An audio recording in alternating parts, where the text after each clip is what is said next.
sifat makar ini dicatat ya, ini penting sekali.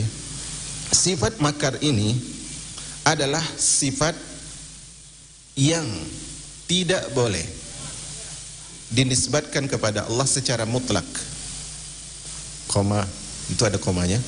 Sifat makar, saya ulangi, sifat makar adalah sifat yang tidak boleh dinisbatkan kepada Allah secara mutlak. Misalnya kita sebutkan Allah memiliki sifat makar, maka tidak boleh kita sebut kemudian titik, nggak boleh, harus ada penjelasannya.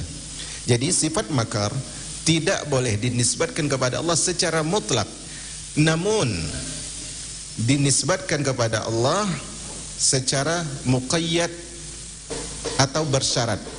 Secara muqayyad atau bersyarat. Paham di sini ya?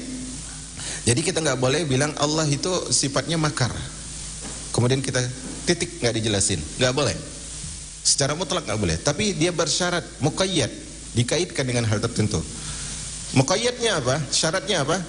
Syaratnya adalah orang bermakar keburukan terhadap agama Allah, maka Allah membalas makar buruk mereka. Paham ya di sini ya? Di situ penting. Maka di sini kemudian muncul pertanyaan, apakah di antara nama Allah adalah Al-Makir? Jawabannya tidak. Al-Makir artinya yang bermakar. Maka tidak. Saya katakan lagi secara ringkas, sifat makar itu tidak boleh dinisbatkan kepada Allah secara mutlak, tetapi bersyarat, yaitu Allah membalas makar orang yang bermakar. Tetapi Al-Makir yang bermakar bukan nama Allah, tetapi Al-Makir yang bermakar bukan nama Allah Azza wa Jal. Nah, kemudian pertanyaannya, tadi Allah itu diantara sifatnya adalah apa? Bermakar, tapi muqayyad. Tetapi kenapa Allah enggak dinamakan dengan Al-Makir yang bermakar? Jawabannya adalah karena kata makar itu konotasinya asalnya adalah tercela.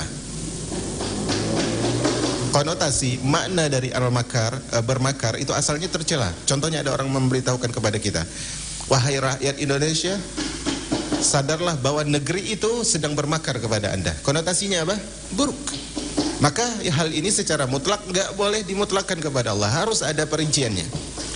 Tetapi ya, makar itu, bermakar itu bisa jadi terpuji kalau pada tempatnya. Bermakar itu, ini saya ucapkan lama karena saya ingin Anda menulis. Tetapi bermakar itu akan menjadi terpuji kalau pada tempatnya. Kalau pada tempatnya dan yang bermakar itu mampu. Dan yang bermakar itu mampu.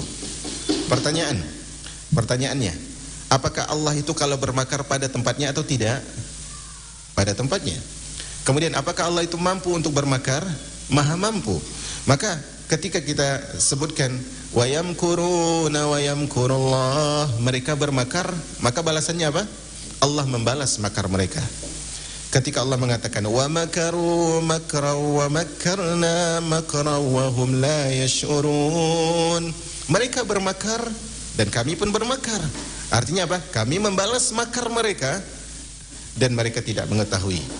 Maka di sini kita harus mengetahui makna dari makar ini bukan berarti Allah semena-mena, tetapi Allah membalas sesuai dengan perbuatan orang yang bermakar. Nah, di sini ingat ya, sifat makar tidak boleh dimutlakkan tetapi bersyarat dengan perincian. Dan Al-Makir yang bermakar bukan nama Allah, bukan nama Allah.